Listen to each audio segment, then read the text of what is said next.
تو اپنی اولاد کو درود سکھائیں تاکہ حق کا دامن بھی ان کے ہاتھ میں رہے، حضور کی قربت بھی نصیب رہے، ان کو قلبی فکری طہارت بھی نصیب رہے، ان کی زبان میں بھی کھنڈ اور شہد گلا رہے، اور ان کو حضور علیہ الصلوۃ والسلام کی زیارت کی دولت سے بھی جو ہے وہ مالا مال کر دیا جائے اور سعادت بخشی جائے۔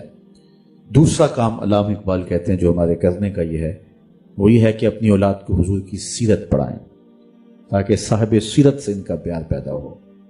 بالخصوص 4 سال سے لے کر 7 سال کا جو بچہ ہے یہ واقعات میں دلچسپی رکھتا ہے، تو اس عمر کا جب بچے ہوں تو اس عمر کے بچوں کو حضور کی سیرت کے چھوٹے چھوٹے واقعات جو ہیں وہ ان کے سامنے رکھنے چاہیے تاکہ انہیں ذہن نشین ہو جائے، ان کی زبان کے اندر، منہ بولی کے اندر۔ ویسے بھی جو باتیں بچپن میں بچوں کو بتائی جاتی ہیں ساری زندگی ساتھ رہتی ہیں، وہ ان الفاظ کے ساتھ ان کو یاد رہے نہ رہیں لیکن ان کے تحت شعور میں باقی رہتی۔ یہ ہمارے جو مسلمانوں میں یہ مروج ہے، یہ سنت ہے کہ جب بچہ پیدا ہو تو اس کے کان میں اذان دی جائے۔ تو کچھ لوگوں نے اس پہ ریسرچ کی ہے کہ بچہ جب ابھی سکی ماں کی بولی نہیں جانتا ہوتا اس کے کان میں عربی کی اذان دلوائی جاتی ہے۔ یہ مسلمان کیا کرتے ہیں کہ ابھی تو وہ سکی ماں کی بولی نہیں سمجھ رہا ہوتا تو اس کو عربی میں سنایا جاتا ہے اذان۔ تو اس کا نتیجہ انہوں نے یہ نکالا کہ بچپن میں بچہ جو آوازیں سنتا ہے ساری زندگی ان سے مانوس رہتا ہے۔ مسلمانوں نے ایک سوچا کہ بچہ جب پیدا ہو سب سے پہلے اللہ کی بڑائی کی آواز ان کے کان میں پڑے۔ تو بچپن کے اندر جو باتیں سنتا ہے، جو چیزیں دیکھتا ہے، تو بچے کے اندر وہ چیزیں داخل ہوتی ہیں۔ ہم بچوں کی تربیت اس وقت شروع کرتے ہیں جب وہ تربیت کے دائرے سے نکل چکے ہوتے ہیں۔ جب بچے چھوٹے ہوتے ہیں اس وقت انہیں ماں باپ کی ضرورت ہوتی ہے اور ماں باپ کو قبول کرتے ہیں۔ جب وہ بلوغت کے قریب ہو جاتے ہیں، مراحق جسے کہتے ہیں، تو پھر اس وقت وہ اپنے دوستوں سے کچھ چیز لیتے ہیں۔ المرء علی دین خلیلہ فلینظر احدکم من یخالل، اس وقت وہ دوستوں سے لے رہا ہوتا ہے۔ اس کے بعد پھر جب وہ شادی اس کی ہو جاتی ہے تو پھر اس کے معاملے ماجرے کچھ اور ہوتے ہیں۔ تو ہم بچوں کو اس وقت سکھانے لگتے ہیں جب وہ ہم سے سیکھنے کے وقت سے آگے چلے گئے ہوتے ہیں۔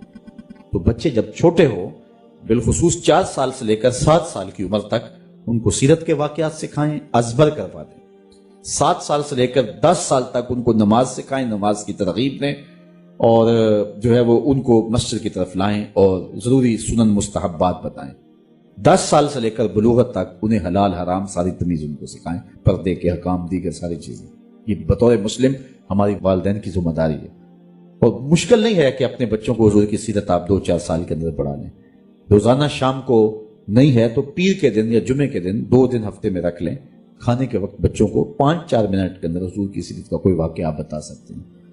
اور یہ جب بالغ ہونے سے قبل حضور کی ساری سیرت آپ سے سیکھ جائیں گے تو پھر جب وہ بالغ ہو کے عملی زندگی میں قدم رکھیں گے، حضور کی سیرت کا لہلہاتا ہوا چمن ان کی آنکھوں کے سامنے ہوگا، اور جدھر بھی نظر اٹھائیں گے حضور علیہ السلام کی یادیں انہیں نظر آئیں گی، اور ان کی زندگی مرتب بھی ہوگی، منظم بھی ہوگی، خوبصورت بھی ہوگی، پاکیزہ بھی ہوگی۔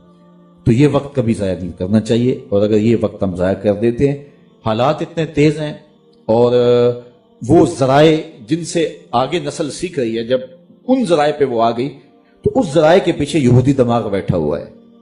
تو پھر اس وقت آپ اپنے، چونکہ کورے کاغذ پہ آپ لکھ لیں گے تو جو چاہیں گے لکھ لیں گے، جب کسی کاغذ کے اوپر کچھ لکھا جا چکا ہو تو اس وقت لکھیں گے تو وہ رزلٹ نہیں ملتا ہے۔ ہم اس وقت لکھنا شروع کرتے ہیں جب وہ کاغذ کورا نہیں رہتا۔ تو بچے کو بچپن کے اندر سنبھالنا یہ والدین کی ذمہ داری ہے۔ تیسرا کام، علامہ اقبال کہتے ہیں کہ انسان فطرتاً حسن پسند ہے، اس کی طبع میں ہے، اس کی فطرت میں ہے کہ وہ حسن کی طرف مائل ہوتا ہے۔ کوئی زیادہ ہوتا ہے، کوئی تھوڑا ہوتا ہے، لیکن یہ فطرت ہے انسان کی، وہ حسن پسند ہے۔ حسن کہیں بھی ہو اس کا رجحان قلب ادھر ہو جاتا ہے، دل ادھر لڑک جاتا ہے۔ وہ جس روپ میں جہاں بھی ہوگا حسن، دل ادھر لڑک جائے گا۔ اقبال کہتا ہے جب یہ طے شدہ ہے کہ انسان حسن کی طرف مائل ہوتا ہے تو آؤ نہ پھر اسے ادھر لے جائیں جہاں حسن بھی پانی بھرتا ہے اور عشق بھی غلامی کرتا ہے، اسے شہنشاہ حسینہ کی چوکھٹ پہ لے جائیں تاکہ اس کا دل حضور کے ساتھ وابستہ ہو جائے۔ کیونکہ حسن تو وہ ہیں جو تجلی ہے حسن مطلق کی نا، باقی حسن تو ادھورے ہیں، میرے رسول کا حسن پورا ہے۔ باقی حسن بے وفا ہیں، میرے رسول کا حسن با وفا ہے۔ یہ گاڑیوں کے پیچھے لکھا ہوتا ہے صنم بے وفا، تو یہ اس ادھورے حسن کی کہانی ہے، یہ اس ادھورے حسن کی بے وفائی کا احتجاج ہے کہ بے وفائی ہوگی، روتے پھرتے ہیں، اپنے نفسیات کو یوں لکھ لیا کہ میرے محبوب نے مجھ سے بے وفائی کر دی اور گاڑیوں کے پیچھے لے کے گھوم رہے ہیں صنم بے وفا. میں کہتا ہوں صاحب تو نے پیار اس سے کیا جس نے بے وفائی کی. تجھے وہ چوکھٹ بتاؤں جو ہاتھ پکڑتا ہے تو حشر کے دن بھی نہیں چھوڑتا. اس سے محبت کا دم بھر، وہ حسن جو اللہ کو بھی بھا گیا، ایسے پیارے سے محبت کیجیے.